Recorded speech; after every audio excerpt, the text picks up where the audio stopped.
เรื่องราวที่ทางรายการอยากจะนำเสนอในวันนี้ก็คือตม.เชียงใหม่ได้บุกจับสาวลาวขายเป็ดพะโล้อยู่ตลาดโดยบ่ได้รับอนุญาตและมีความผิดฐานยันแย่งอาชีพคนไทยเฮ็ด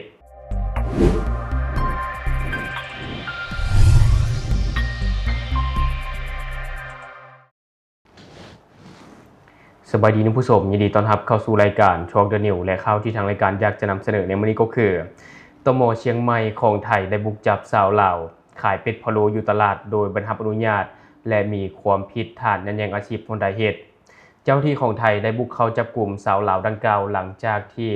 ได้รับแจ้งจากพลเมืองดีว่ามีการจ้างให้งานต่างดาวไปผิดกฎหมายอิงตามการรายงานข่าวของแฟนเพจข่าวสดของไทยได้รายงานให้รู้ว่าในวันที่3สิงหาคม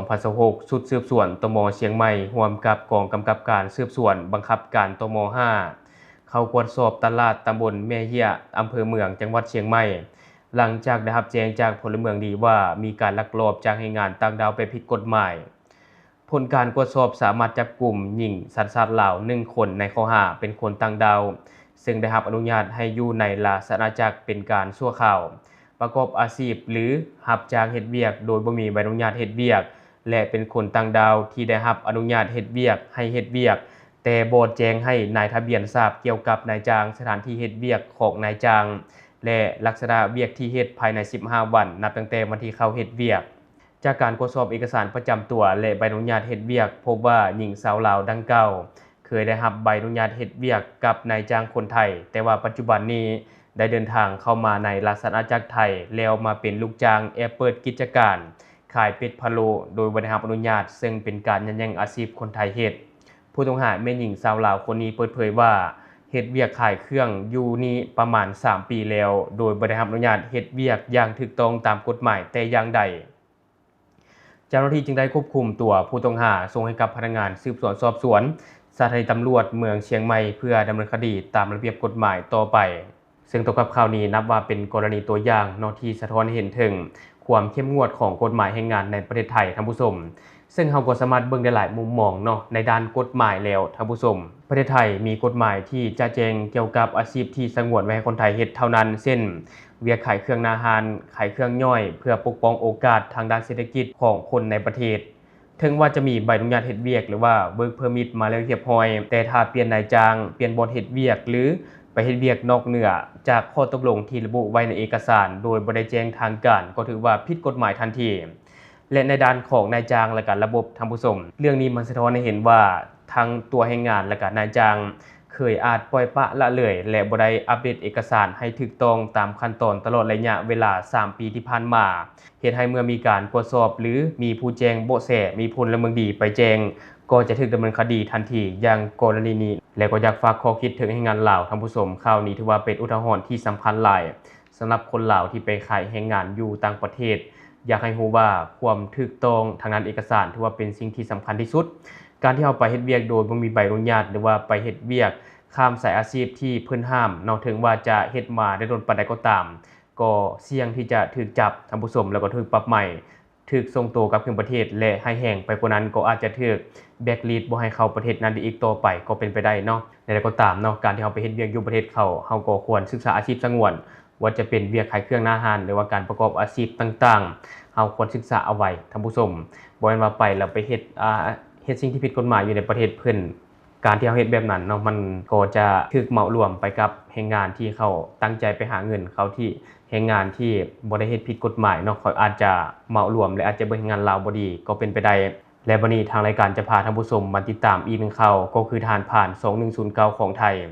ได้สกัดจับหนุ่มลาววัย20ปีที่ลักลอบขนยาบ้า 18,000 เม็ดซึ่งถูกเจ้าหน้าที่สกัดจับได้อยู่แคมป์ทางอำเภอปากชม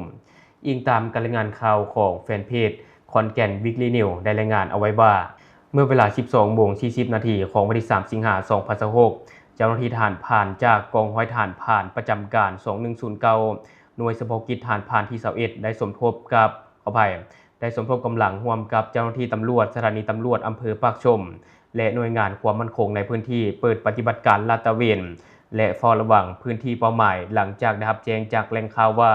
จะมีการลักลอบลำเลียงยาเสพติดเข้ามาในเขตพื้นที่รับผิดชอบต่อมาขณะที่เจ้าหน้าที่ชุดปฏิบัติการออกลาดตระเวนฮอดบริเวณแคมป์ทางบ้านศรีภูทรหมู่3ตำบลปากชมอำเภอปากชมจังหวัดเลย พ พิกัด RV 0632964574ได้พบเห็นรถจักรท่านผู้ชมและก็ชายต้องสงสัยขับขี่มาตามเส้นทางที่แหล่งข่าวได้แจ้งเอาไว้เจ้าหน้าที่จึงได้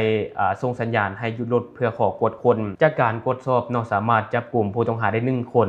ฮู้ชื่อแม่นเท้าพิมพ์รัศมีอายุ20 ปีสัญชาติลาวเป็นประชาชนอยู่บ้านกอนคำเมืองมื่นแขวงเวียงจันทน์สปป.ลาว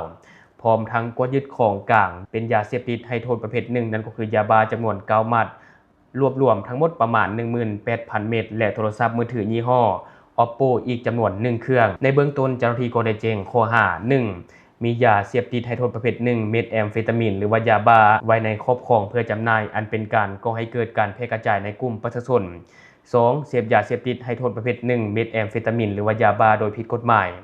ซึ่งเจ้าหน้าที่ชุดจับกลุ่มจึงได้ควบคุมตัวผู้ต้องหาพร้อมของกลางทั้งหมดส่งให้กับพนักงานสืบสวนสอบสวนสพ.ปากชมเพื่อดำเนินคดีตามระเบียบกฎหมายและขยายผลหาเครือข่ายผู้ร่วมขบวนการต่อไปข่าวนี้นับว่าเป็นอีกหนึ่งกรณีที่สำคัญที่ส่องแสงให้เห็นถึงการลักลอบขนส่งยาเสพติดข้ามชายแดนนี่ถือว่ากำลังระบาดโดยเฉพาะก็แม่นตามบริเวณชายแดนลาวไทยนี่ท่านผู้ชมแทบว่าจะเป็นข่าวรายวันเลยที่ว่ามีการลักลอบขนส่งยาเสพติดมีทั้งจับได้แด่บ่จับได้แด่ซึ่งตัวกับกรณีนี้มันก็มีจุดที่น่าสนใจหลายอย่างท่านผู้ชม1มันเบาถึงความไวของแหล่งข่าวคดีนี้มันสะท้อนให้เห็นถึงความไวของเจ้าหน้าที่ฝ่ายความมั่นคงของไทยที่ประสานงานกับแหล่งข่าวในพื้นที่อย่างใกล้ชิดเห็นให้สามารถตั้งจุดสกัดและจับกลุ่มได้ทันขันขณะที่กำลังลำเลียงเข้าเขตพื้นที่ 2. ผู้ที่ลักลอบขนยาเสพติดครั้งนี้เป็นเยาวชนและก็วัยหนุ่มท่านผู้ชมซึ่งผู้ต้องหาในคดีนี้มีอายุเพียง20 ปีเท่านั้นก็คือท้าวพิมพ์รัศมีเป็นคนเมืองมื่นแขวงเวียงจันทน์ซึ่งถือว่ากำลังอยู่ในช่วงวัยหนุ่มอันนี้มันก็สะท้อนให้เห็นว่าขบวนการค้ามนุษย์หรือว่าเครือข่ายค้ายาเสพติดข้ามแดนนี้มักจะใช้ประโยชน์จากวัยหนุ่มในพื้นที่ชายแดนโดยใช้เงินหรือว่าเป็นสิ่งจูงใจเพื่อให้รับภารกิจเสี่ยงๆแทนตัวการใหญ่และนอกจากนั้นมันก็ยังสร้างผลกระทบต่อภาพลักษณ์ของประชาชนลาวเฮาท่านผู้ชมคดียาเสพติดข้ามแดนในลักษณะนี้นอกจากจะให้ผู้กระทำผิดถูกดำเนินคดีอย่างหนักแล้วทั้งข้อหาครอบครองเพื่อจำหน่ายและเสพแล้วมันยังส่งผลกระทบต่อภาพลักษณ์ของแรงงานหรือว่าประชาชนลาวที่อาศัยอยู่ตามชายแดนสิ่งที่ต้องติดตามต่อแม่นการขยายผลของเจ้าหน้าที่ว่าจะสามารถสืบไปถึงเครือข่ายต้นทางและปลายทางที่รับยา 18,000 เม็ดนี้ได้หรือบ่เราก็ติดตามไปนำกันท่านผู้ชมถ้าว่ามีความคืบหน้าอะไรทางรายการก็จะเก็บมาอัปเดตให้กับท่านผู้ชมได้ทราบตื่นทุกคนมีความคิดเห็นอะไรกับข่าวนี้ก็อย่าลืมคอมเมนต์แลกเปลี่ยนกันได้หรือว่าอยากตำหนิติเตียนอยากประกอบส่วนข้อมูลก็อย่าลืมฝากไว้แล้วทางรายการจะเข้าไปอ่านและก็ตอบแลกเปลี่ยนประสบการณ์นำกันอย่าลืมสนับสนุนกันด้วยการกดติดตามช่องขอขอบใจ